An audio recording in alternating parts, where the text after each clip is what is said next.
Somerset Maugham.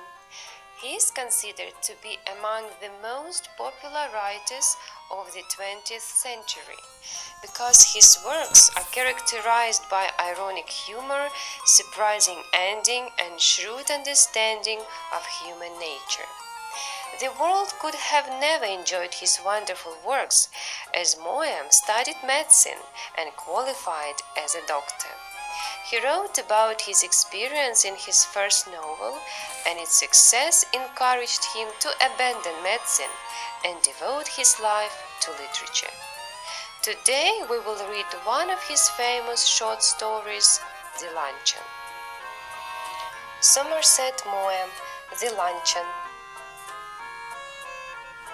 I caught sight of her at the play, and in answer to her beckoning, I went over during the interval and sat down beside her. It was long since I had last seen her, and if someone had not mentioned her name, I hardly think I would have recognized her. She addressed me brightly. "Well, it's many years since we first met. How time does fly! We are none of us getting any younger. Do you remember the first time I saw you? You asked me to luncheon. Did I remember? It was 20 years ago, and I was living in Paris. I had a tiny apartment in the Latin Quarter overlooking a cemetery, and I was earning barely enough money to keep body and soul together. She had read a book of mine and had written to me about it. I answered, thanking her, and presently I received from her another letter, saying she was passing through Paris and would like to have a chat with me.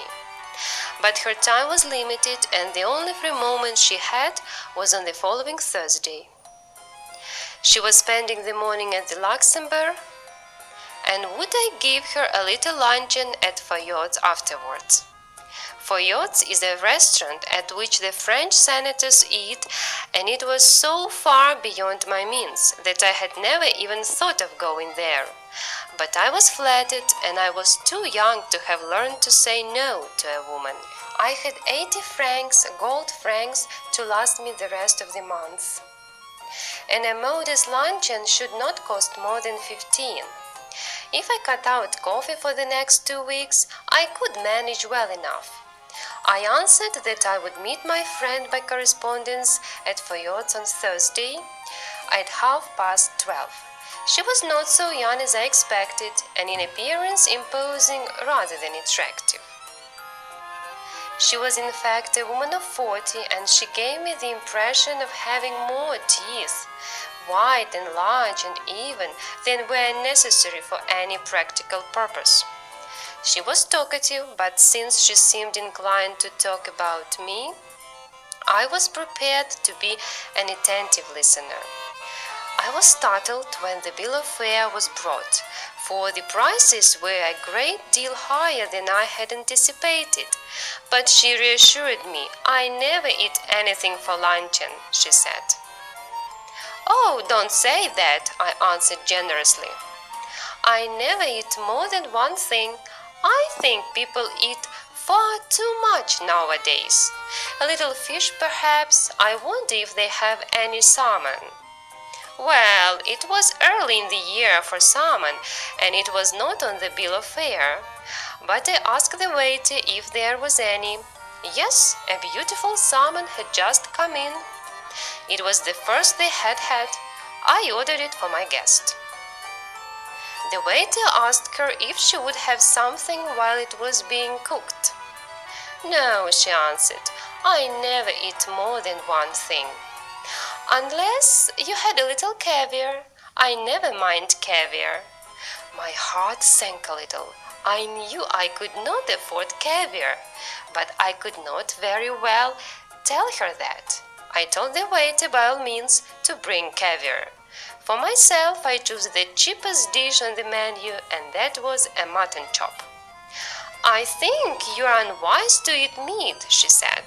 "I don't know how you can expect to work after eating heavy things like chops. I don't believe in overloading my stomach." Then came the question of drink. "I never drink anything for luncheon," she said. Neither do I answered promptly. Except white wine, she proceeded as though I had not spoken. These French white wines are so light, they are wonderful for the digestion. What would you like? I asked, hospitable still. She gave me a bright and friendly flash of her white teeth. My doctor won't let me drink anything but champagne. I fancy I turned a trifle pale. I ordered half a bottle. I mentioned casually that my doctor had absolutely forbidden me to drink champagne. What are you going to drink then? Water. She ate the caviar and she ate the salmon.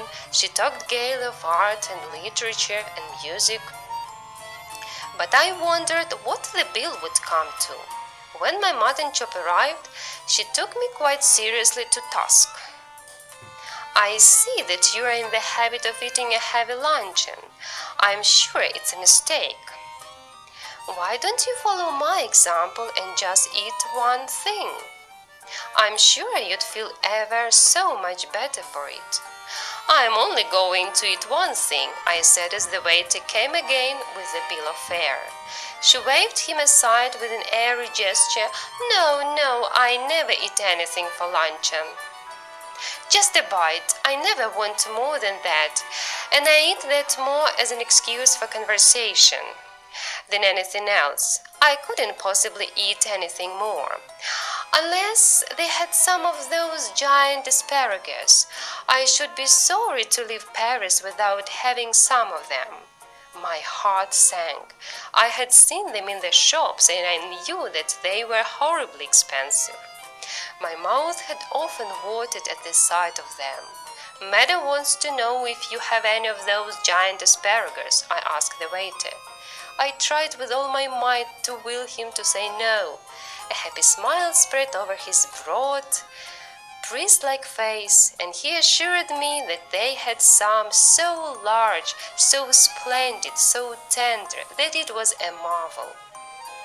I'm not in the least hungry, my guest sighed. But if you insist, I don't mind having some asparagus. I ordered them. Aren't you going to have any?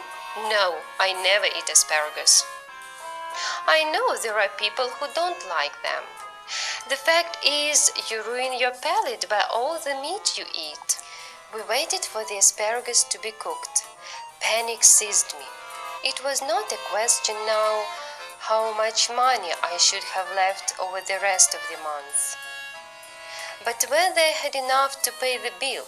It would be mortifying to find myself 10 francs short and be obliged to borrow from my guest. I could not bring myself to do that. I knew exactly how much I had, and if the bill came to more, I made up my mind that I would put my hand in my pocket and with a dramatic cry stand up and say it had been picked. Of course it would be awkward if she had not money enough either to pay the bill.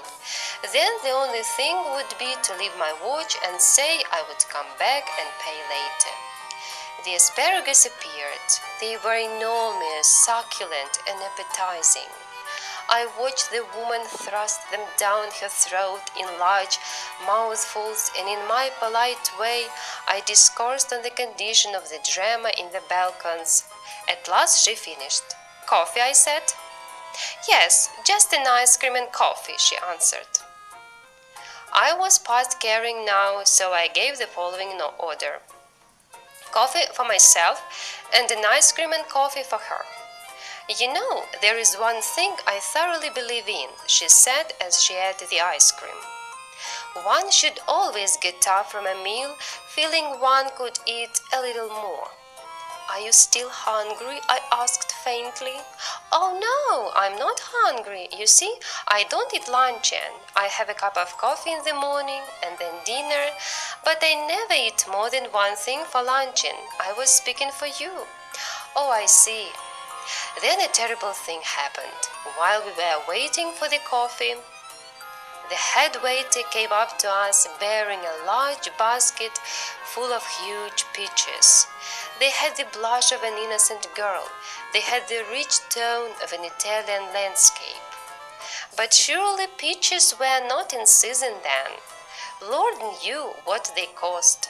I knew too, a little later, for my guest, going on with her conversation, absent-mindedly took one. You see, you filled your stomach with a lot of meat, my one miserable little chop, and you can't eat any more. But I've just had a snack and I shall enjoy a peach. The bill came, and when I paid it I found that I had only enough for a quite inadequate tip.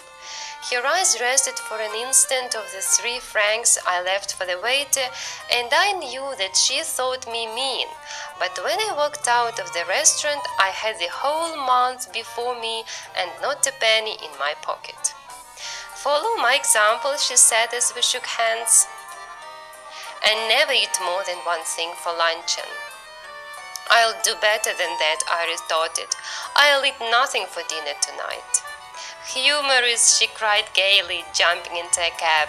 You quite a humorist. But I have had my revenge at last. I'm not a vindictive man. But when the gods punish someone, it is pardonable to observe the result with complacency. Today she weighs 21 stone. You can find many other